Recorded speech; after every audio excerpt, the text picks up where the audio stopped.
What's going on, everyone? Garrett O'Leary here with the O'Leary Brothers team here at Lead Realty. In today's video, we're going to be talking about the top neighborhoods in Fort Walton Beach, Florida. Now, so you can get the information that you really came here to get, the top neighborhoods that I'll be talking about today are Elliott's Point, Kenwood, and Ferry Park. Now, if you want to understand why I think those are the best neighborhoods in Fort Walton Beach, you'll have to stick around for the whole video. All right, let's talk about Elliott's Point. Now, Elliott's Point is probably considered in the southeastern part of Fort Walton Beach, and it's an incredible neighborhood for a number of reasons. To start things off, the local elementary school, Elliott's Point Elementary, has an incredibly high rating. So if you're worried about moving to this area and kind of concerned about the quality of education, then you really don't need to be worried that much. Elliott's Point Elementary has an incredible rating, so you don't have to be scared about sending your kids there. Now, the second reason is location. Elliott's Point arguably has the best location in probably all of Fort Walton Beach. You are quite literally minutes from everything. If you're in the military, you're only about 15 minutes from Eglin Air Force Base and Hurlburt, so you won't be wasting time commuting. You're about 5 minutes from pretty much any shopping areas as well as downtown Fort Walton Beach, and you're only 15 minutes away from Destin, which is just obviously the place you want to be for quality entertainment. Now, in terms of housing, Elliott's Point kind of has a mix of everything. You'll have homes that were originally built in the 1950s sitting right next to a home that was just built maybe last year. So there's a really healthy mix of new construction as well as old homes that probably have been renovated since. And if they haven't, you'll get a better deal on those because obviously they do need some work. Furthermore, you can find massive waterfront properties with their own boat lifts, kind of mixed in with your more typical single-family homes. In terms of what you can expect to pay if you wanted to move to this area, your average median sold price is going to be $326,000 with a high of $2.1 million for a waterfront property and $124,500 for a fixer-upper. So you really do have the full spectrum of homes in Elliott's Point. Up next is Kenwood.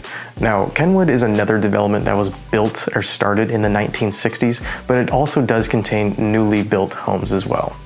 It is considered in probably the northern part of Fort Walton Beach with quick access to Lewis Turner Boulevard, which does give you access to parts of 85 going north, as well as getting down into Fort Walton Beach. In my opinion, one of the reasons why Kenwood is such an awesome neighborhood is that it actually is adjacent to the Fort Walton Beach Golf Course. Now, the Fort Walton Beach Golf Course, if you don't know what it is, contains two 18-hole courses, a driving range with floodlights so you can work on your swing late into the evening, because we all know we need it, as well as a chipping range, all at a really great price. Once again, Kenwood is another great neighborhood when it comes to being close to just about everything in Fort Walton Beach. It's 10 minutes from Eglin Air Force Base, 20 minutes from Hurlburt, and 22 minutes from Destin.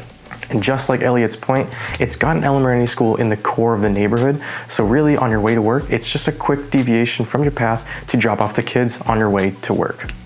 Now, back onto housing costs. Similar to Elliott's Point, you're gonna have a really good mix of homes in this area. They're both your typical single-family homes as well as massive waterfront properties. The median sold price of homes in this neighborhood is $380,000 with a high of $1.25 million for a waterfront property and $178,500 for your fixer-upper. Now, the last neighborhood that I'll be talking about is Ferry Park. Now, Ferry Park is actually adjacent to Elliott's Point, so it shares a lot of the same amenities, but it also contains, just like Elliott's Point, a lot of homes that were built in the 1950s and have been renovated, some have not, as well as newly constructed homes. So again, you'll be able to find the home that works for you and your family perfectly. In terms of where your kids will attend school, they're actually fortunate enough to go to Elliott's Point Elementary as well because it's just a short drive, only a few minutes from your home in Ferry Park to the elementary school. So you don't have to worry about where your kids are going to school. Just like Elliott's Point, Ferry Park has all the same commute times to all the major places in Fort Walton Beach, so you won't be commuting too far to anything.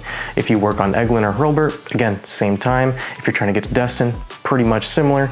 Any shopping that you want to do in Fort Walton, again, all the same driving times, just like Elliott's Point. So you're probably wondering why I've included Ferry Park into this top 3 list of best neighborhoods in Fort Walton Beach. Well, the reason is actually the place where it gets its name from, Ferry Park. The park that is in the center of this neighborhood is incredible.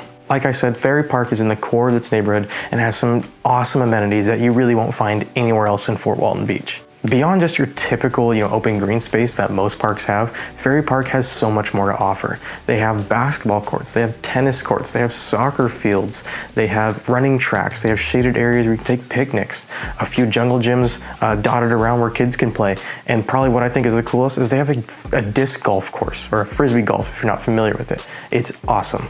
Lastly, if you're looking to buy in the Ferry Park neighborhood, it'll cost you on average around $310,000, so a little bit less than the other neighborhoods I spoke about, with a high of $1.6 million for those waterfront properties and a low of $90,000, which I probably will say is definitely a fixer-upper. But that wraps up today's video, everybody. I hope you enjoyed it. I hope you have a few ideas on where you'd like to move if you were considering Fort Walton Beach in general. These neighborhoods are awesome. I can't recommend them enough. And if you do have any questions or want to at least hear more about them, give us a call. I'll leave our contact information right here. You can, again, give us a call, shoot us a text, or send us an email, and we'll be happy to help you in any way we can. And as always, thank you for watching. Hit that subscribe button if you haven't already, and we'll see you in the next one. Peace out.